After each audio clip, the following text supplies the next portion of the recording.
Hello and welcome to To Do Tuesday. This is Deb from Kitchen to Shelf. That's kitchen, the number two shelf.com, what you need to know to grow.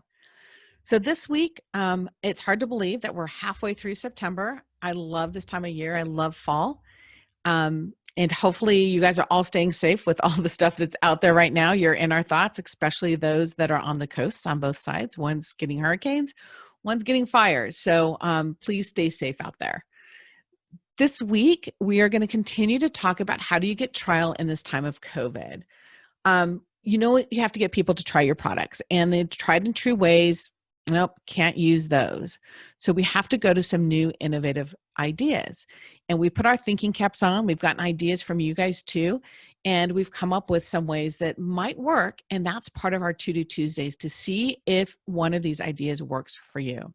So this week we're looking at places that already served prepared food. Is there a way that you can work with them to get trial for your product? You can do that in a couple different ways, and you might come up with some more too. But one of them is, do you have a sauce or condiment that can be used in something that they're already preparing? So if they create sandwiches using your mustard with the jar out there where they can see, and get a sample of how your mustard tastes with their, corned beef. You can also do something where you add something to the menu or you do a sample. So let's say you have a pumpkin bread mix. They serve the pumpkin bread as a side with their breakfast. And maybe it's a free sample. It's like, here's a piece of free pumpkin bread brought to you by the Pumpkin Bread Company. The other thing you can do is see if they can create a dish using your product and having that kind of special out there. Right? So those are three different ways you might be able to get somebody to help incorporate that. But you might be wondering, how do you get buy-in? And you do need buy-in and cooperation from somebody else to do this, right? So you want to make it a win-win for both sides, right? So you need to cross-promote. You're going to put things on your website. You're going to maybe give out coupons. You're going to put a recipe on your site.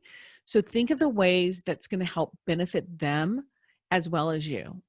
Plus, if you can have them sell your product and they keep a percentage of that, again, it's another way that they're going to get some financial gain out of helping you promote your product.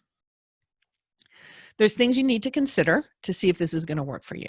Number one, which I go back to always, does your product really lend itself to this kind of trial? It does for some, it doesn't for others.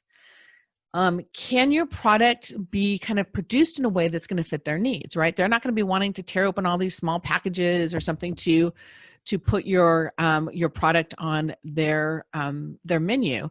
So can you produce something in bulk that they can use?